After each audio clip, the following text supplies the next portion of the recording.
হঠাৎ বেড়ে যাওয়ার পর আবারও কমেছে পেঁয়াজের দাম। কয়েকদিনের ব্যবধানে 5 থেকে 10 টাকা কমে প্রতি কেজি বিক্রি হচ্ছে 50 টাকা দরে। কমেছে আলুর দামও।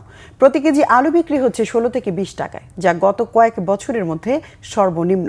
একই সাথে কমেছে আদা রসুনের দামও। শুভ মাহফুজের রিপোর্ট।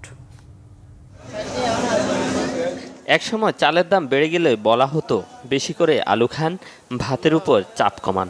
বর্তমানে চালের ঊর্ধ্বমুখী বাজারে স্লোগানটি যেন আবারও ফিরে এসেছে, কারণ চলতি বছরের মধ্যে সর্বনিম্ন দামে বিক্রি হচ্ছে আলু। গেল বছরের ঠিক এই সময়ে 40 টাকারও বেশি দরে আলু বিক্রি হলেও এবার বিক্রি হচ্ছে প্রতি কেজি 16 টাকা দরে, যা গত কয়েক বছরের মধ্যে সর্বনিম্ন। গত বছর এই সময় আলু ছিল মনে করেন সর্বনিম্ন 40 টাকা, তারপর তো ধাপে ধাপে 80 টাকা পর্যন্ত আলু বিক্রি করছি, কেজি 80 টাকা। আলু খুচরা নিলে আপনার 20 টাকা কেজি পড়বে, আর পাইকারি নিলে আপনার 80 টাকা পাল্লা পড়বে, 16 টাকা কেজি পড়বে। আলু যদি আমরা 15 টাকা 16 টাকা বেশি, তো কৃষক পাইছে কয় টাকা? কৃষক কয় টাকা পাইছে? গতবারের দিনে আলু 400 টাকা পাল্লা। একসময় ভোক্তার ঘাম ছোটানো পেঁয়াজের বাজারেও স্বস্তি।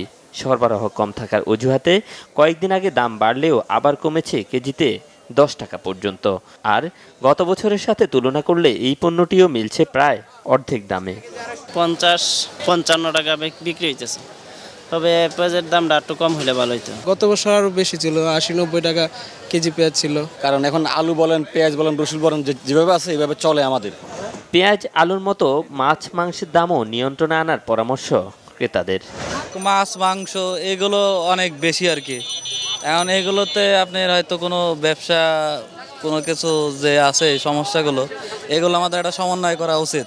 100 কেজি আলু দাম আসে যে 2 কেজি মাংস গরু মাংসের সমান। গরু মাংসের সিন্ডিকেট, গরুর মাংস যদি প্রাইস ফল করে অটোমেটিকলি মুরগির দাম কমে আসবে, কারণ এটার সাথে রিলেটেড। মানুষ যখন দেখে যে না এখানে গরু মাংস পাচ্ছি কম দামে, তখন মুরগিটার পিছ কম যাবে, তখন মুরগির প্রাইসটা অটোমেটিক পড়েও যাবে।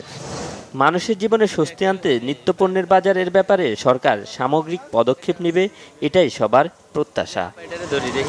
শুভ মাহফুজ, বাংলা ভিশন, ঢাকা।